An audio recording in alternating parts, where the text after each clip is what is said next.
It's FIFA 19 career mode experiment time, ladies and gents. You lot know the drill. We do something absolutely ridiculous and we see what on earth happens afterwards. Today, we have randomized every single nationality on FIFA career mode and we're gonna see what on earth happens to the world of football. As you can see, Alisson is from Germany, Adam Bogdan is from Belgium, Loris Karius is now Italian, Trent Alexander-Arnold unquestionably has the most Saudi Arabian name in the world. What do you want about? And we are gonna test what in the world happens to FIFA career mode when everybody is from absolutely everywhere. Ryan Brewster is from the Central African Republic. You may also notice every single player is ridiculously old, or at least retiring. That is because I feel like this experiment will only have a proper effect on things if the players themselves retire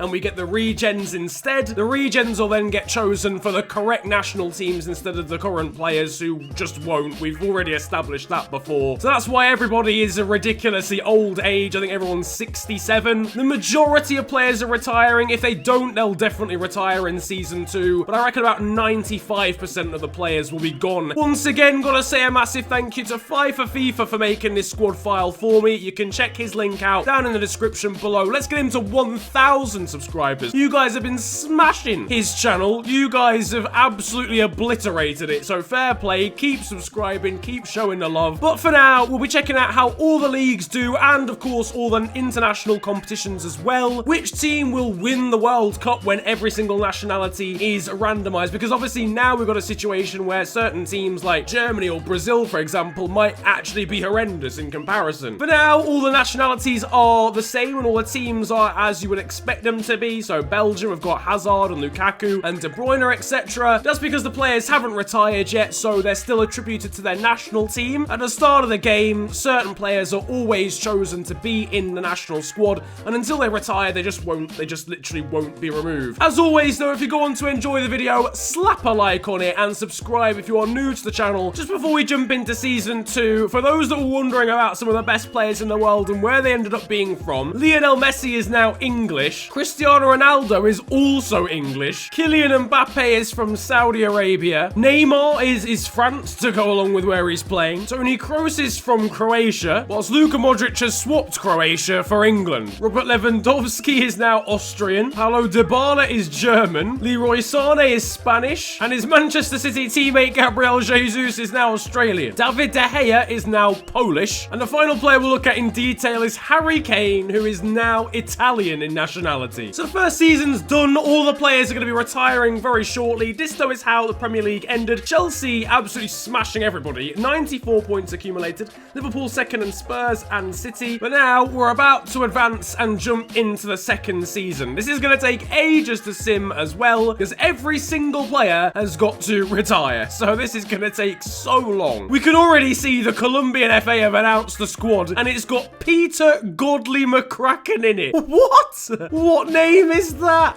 Who's Peter Godley McCracken? Who could forget one of the most well-known Brazilians of all time? Yevgen Oponasenko. I'm gonna be honest with you boys, this is absolutely shafted. I don't know who anyone is. I didn't think this through. Alexis Brown is an attacking mid from Russia, okay? Has potential to be special. Maybe that's Kevin De Bruyne, because obviously it's impossible to know who people are from their nationalities anymore, because none of them have got the correct nationalities. De Bruyne should be Belgian, but he might have been randomly allocated to Russia for all we know. So obviously with every single player pretty much in the game retiring in Season 1, it's also randomized all of the club competition, not just the national team competition as well for this experiment. So as you can see, the Premier League is massively mixed up. Manchester United won the league overall, 6 points clear of Wolves and Spurs, Fulham finishing in the Champions League spots on goal difference ahead of Leicester, Newcastle, Cardiff and Manchester City. Arsenal were mid-table, so were West Ham, and Everton, Chelsea finished down in 15th. Meanwhile, Bournemouth, Brighton and ourselves, Liverpool, were relegated. Your FA Cup was won by runners-up Wolves. Meanwhile, the League Cup was won by Southampton beating Reading. The Champions League was still won by a pretty big club, Barcelona, 1-0 victors over Juventus, and the Europa League was won by Sevilla. They beat English side Leicester in the final. I've gone on to the international clubs, alright, to see what the teams are looking like. Now, as you would expect, pretty much every single national team is a bit lower because obviously none of the players have reached their potentials yet. So most clubs have players in high 70s or low 80s, but there is quite a bit of fluctuation, I've got to say. And the names are a myth. So Argentina have taken quite a big hit. They're only 4 stars now. Austria have got some good players. 82 rated striker,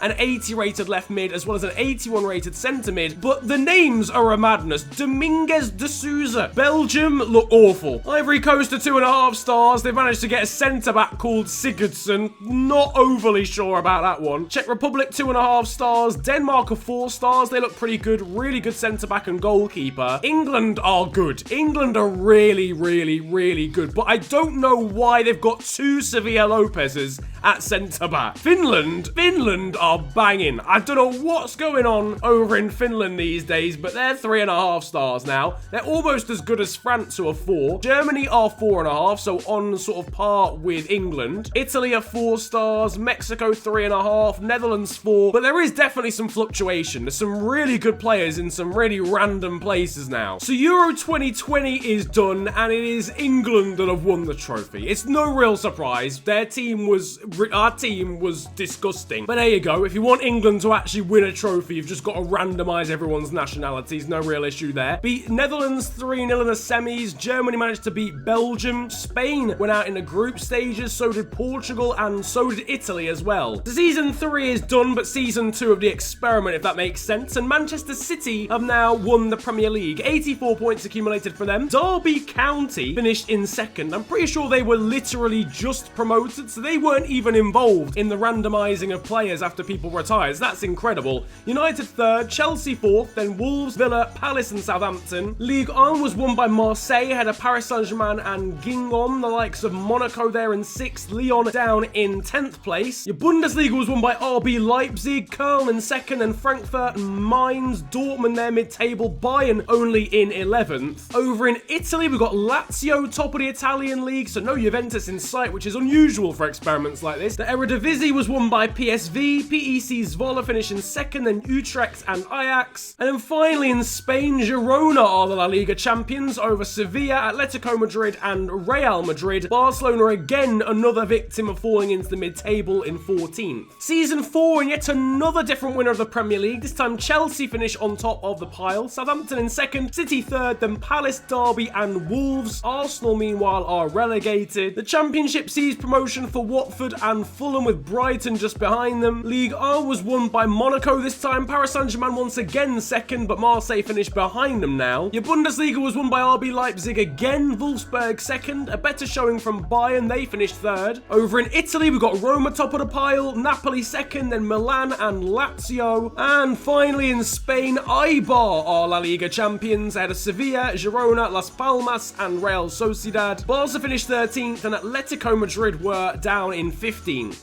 Alright, Fairs. It's just not what you would expect, but alright, sound. Switzerland have won the World Cup. Just the standard, really, isn't it? It's what you expect from life. England may have won the Euros, but they are defeated. Football is not coming home. 3rd place ended up being Spain. They couldn't even get out the groups in the Euros, but their team must have improved a lot. They beat France. We've got in the quarters the likes of Wales, Italy, Turkey and Austria. Whilst back in the groups, we lost the likes of Denmark and Colombia. Chile and Russia also went out. New Zealand and Bulgaria is kind of expected. Argentina went out in the group stages along with India. Belgium as well, also going out the first possible opportunity along with Mexico and South Africa, Australia and the Ivory Coast, and then Portugal and Cameroon. So let's take a look then at the national teams. I feel like most players will have actually hit their potentials by now, so there's not much that's going to change. Argentina, 4.5 stars. They've got a centre-back called Shackleton. Australia looking all right as well, 4 stars. They've got a 91 rated centre mid. Austria, very good, 4.5 stars. Underachieved quite a lot though at the World Cup, but they've got a really good strike force. Belgium looking all right. Their squad looks pretty poor, but they must have some better players other than that because they're registered as 4.5 stars. Brazil are also 4.5 stars now. Moses Ekpai, 85 rated. Dinardo the same. Cameroon are 3.5 stars. Canada the same. Chile are 4 stars. Colombia are 4 stars too. Denmark are 4.5. They look really, really good. England, the first of the 5-star sides. Pilkington, 88 rated. Also got an 88 rated centre-back and goalkeeper and a 90 rated right-back. France are 4.5 stars. You'd expect them to be 5 stars by now, but they have got a 91 rated goalkeeper. Germany are also 5 stars, so that's 2 teams now that are as good as you can possibly have. Ireland are big winners out of all of this. They've got 4.5 stars as their squad rating, which is the same as Italy and Mexico as well. Holland also the same, or the Netherlands even. Poland are 4.5 stars too, same as Portugal, but they didn't even get out of the groups of the World Cup. Russia are 4 stars. Scotland are 4.5. Fair play. 88 rated left back. Sweden are 4. Switzerland are only 4 stars, and they won the whole World Cup. How have they done that then? And then finally, let's take a look at some of the best players on the game at this point. Luigi Collin, absolutely unreal name, is 93 rated. That is Lionel Messi's regen playing for Sevilla. We got Bjorn Perrin, centre mid, 92 rated from Norway. Jonathan Kynes, another Norwegian midfielder, 91 rated. He's really, really good. Maicon Buric is from France, believe it or not. He's 91 rated from Real. Christian Lukumi is still a free agent playing for Saudi Arabia in terms of national sides. Leif Jones, you might have seen him in the national sides. He's Australian, 91 rated. Killian Burgess, a German attacking mid, 90 rated playing for Genoa. The Finnish Donny from earlier on is Dennis Gunok, 90 rated playing for Chelsea. Itumeleng Sevilla Lopez, interesting one, from England. Alexis Brown from Russia. Alberto Peña of Austria. Malcolm O'Neill, would you believe, from Germany. Bruno Kirby is Saudi Arabian, of course he is. Roderick Kurtzer is a Polish free agent, 88 rated. We've got Diego Monteserin from Scotland. Florian Uche Tabuenka from Argentina. Lucas Corti. Emmanuel Sarmiento from Croatia. That's one of the best ones so far. Timoteo Samuel Boyd eclipses it though from Australia. Geisen Vazutin from Scotland. Michael Montha from Portugal. Bobby Sherpen from Chile. And so on and so forth. There's plenty more that you can take a look at there. That, though, is going to wrap up today's experiment, seeing what happens when you randomize every single nationality of a player on FIFA career mode. It causes quite a lot of shocks, to be fair, for the international competitions, as you would expect. Once again, massive thank you to FIFA for making a squad file on this one. If you enjoyed the video generally, you can slap a like on this vid, subscribe to the channel, and you can subscribe to him as well. You can also follow me on social media these days too. My Twitter and Insta are at @theofficialfng, and links are down below. But it's been a pleasure ranting at you guys today. Have a great day, enjoy yourselves, and goodbye.